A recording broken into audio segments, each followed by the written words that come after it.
This last one is an example of an activity. It is in the curriculum for censorship. You could certainly pull this one off with any of the three, whether it's privacy or equal protections online. I think this would work. So I'm going to start out by I'm going to ask each student to think of a word, and so you'll have a collection of 20 words by the time you're done. We'll have 4 here. I'd like each student to think of a word and write it down that comes to mind when they think about online censorship. Could be a concept, it could be a thing, could be anything. Anything that comes to your head about online censorship. And since we only have 4 of you, if you have more than one word, feel free to write down more than one. I'll give you a minute to do that. And while they're writing that down, if you're going to do time stuff, and I forgot to bring mine with you, a stopwatch. Sometimes I'll use an egg timer in class, just as a way of keeping things moving.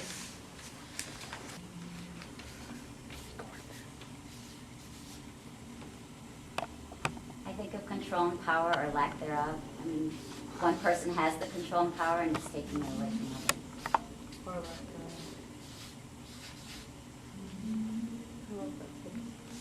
I have a friend who says it all. Really? Yeah. He's a little Loyalty. obsessed about it. Loyalty and online censorship? Sure. Think outside the box. What? I'm trying to think of a word, but like it defeats the purpose. Like if you're, you know what I mean? Like if you're Trying to think of a word, Yeah. you can't think of a word? Biased. biased, but I think it's also what did I just say? Counterproductive. Counterproductive. Thank you. Okay, this will work. Yeah.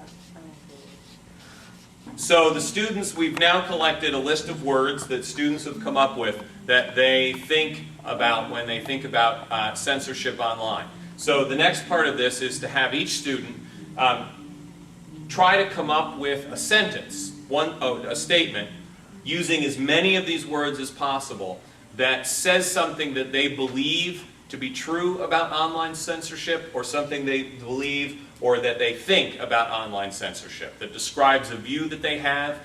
It could be something that a student could try to define online censorship if they wanted to, using these words. But the goal here is to try to use as many of the words as possible in that statement.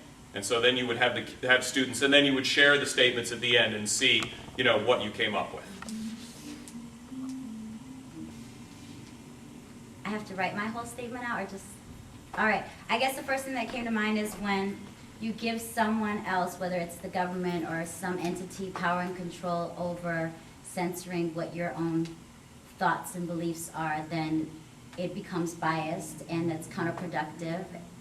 And as a result, there's misinformation out there simply because you're not able to be loyal to yourself and have your own thoughts and your own feelings represented because someone else is expressing your thoughts and views for you. Wow. She used them all.